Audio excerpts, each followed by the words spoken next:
happened to me about 8 years ago when I was living in New York City. I remember this just briefly, so I apologize for the shortness of the story. My name is Danny, and I was around 25.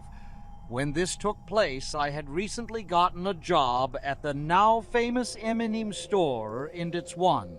Of the funnest yet rewarding jobs I've had, my apartment building is on the other side of the city, so I had to take the subway to and from work. One night, I had just gotten off work and went down into the subway station to go home after a long night. While on the subway, I was listening to my music, minding my business, when I receive a text from an unknown number telling me that they could see me. I typed back asking who they were and if they were on the train, to which they then responded with a yes. I look around the train, trying to look for anyone who could be staring at me. It was easier said than done, as there were about 70 plus people on their phones, and I didn't know who it was. Not knowing what to do, I decided to be ballsy and play around by asking random questions that I was sure would catch him off guard. Soon after, my attempts at bombarding him with questions were useless, as he then typed my full name. At this point, I figured that maybe it was one of my friends coincidentally on the train with me, but the only problem was that I only had 3 close friends at the time, and all of them were pretty mature. I stood up and grabbed onto the pole to try and get a better view as to who it might have been. However, there was still nobody it could have suspected it to be, and sat down to just get to my stop. My stop eventually comes, and I get off when my phone goes off once again. It was the same unknown number, and when I opened it, my heart dropped. It was a photo of my house. I reported the number to the police, but nothing ever became of it, and I ended up staying at a friend's house.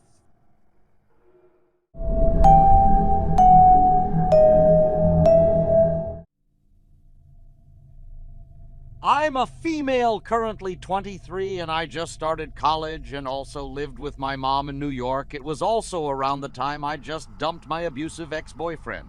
He was verbally, emotionally, and physically abusive. I work on the other side of the city, and I'd oftentimes have to take public transportation.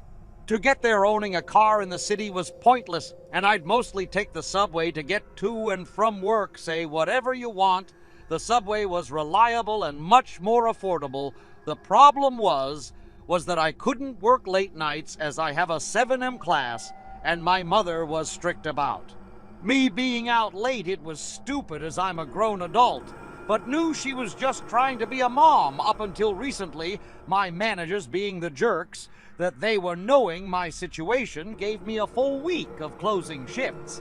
I was pissed, to say the least, but bit my lip and went with it. One night during the closing week, I had just finished closing the store and walked out to the bus stop to wait for the bus. When I get to the stop, I notice a man I had never seen before, sitting by himself. The bus stop was smaller than most, meaning that it didn't have much room for seating. With no other choice, I sit down near him, while still keeping my distance, just in case. I'd say right off the bat, this guy looked as if he were up to no good. Now, I'm not trying to judge based on appearance, but I could just tell by the vibe he gave off all the while. He then started to look at me in a very bizarre way, almost staring. I give him a friendly smile to be polite, and he then introduced himself as Chad.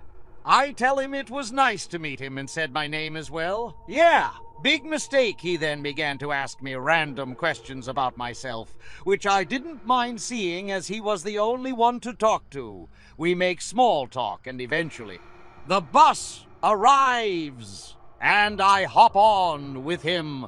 Following behind, I tried my best to sit far away from him as possible, but he followed me and sat down right next to me. Long story short, we continue our conversation when his normal and innocent questions started to become more personal. He started at things that I didn't feel comfortable answering. What was my type in men?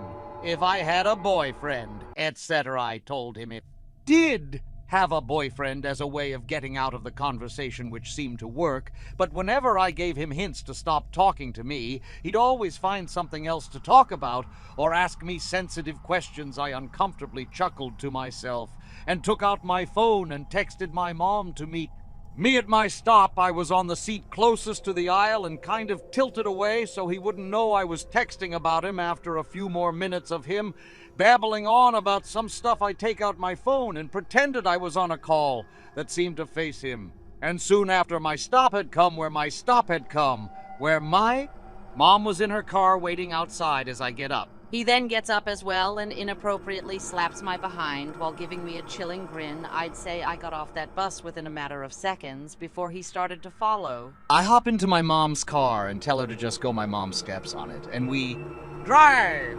all the way home, making sure we weren't being followed all the while. My mom is asking questions, making sure I was okay. We get home, and I text my boss that I couldn't work late nights anymore, explaining my situation. A few weeks go by, and I didn't end up seeing him for a while until I came home one day. I had come home to my mom's house from class to her sitting at the kitchen table.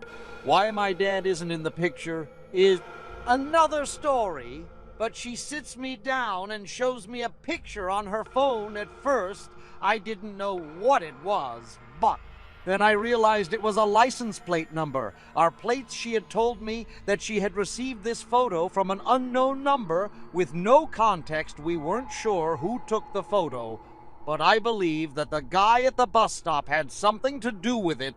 Two things like that don't happen so close together without them being linked somehow. Anyway, that's my story, and I hope you can understand.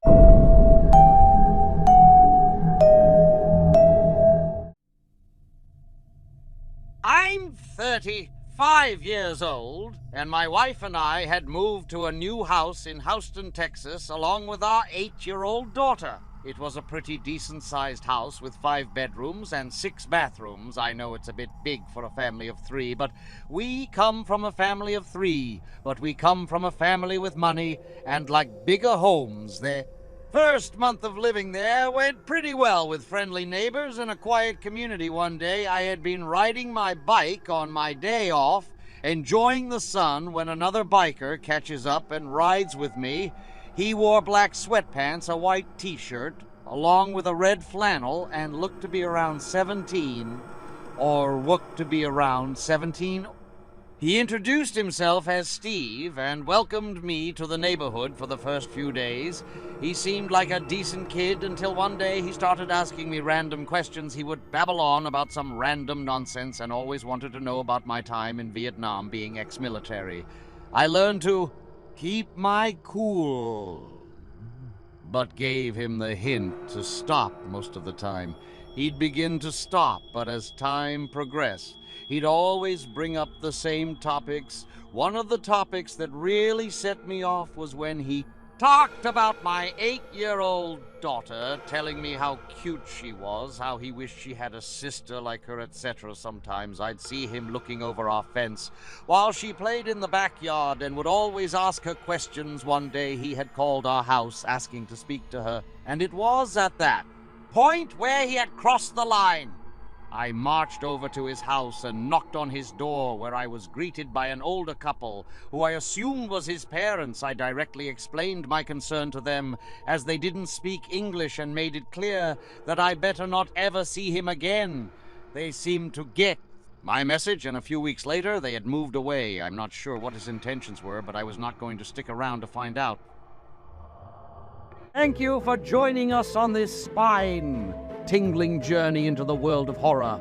If you enjoyed, make sure to hit that like button and share your thoughts in the comments below. Don't forget to subscribe to our channel and ring the notification bell so you're always the first to know when we release a new, terrifying story. Until next time,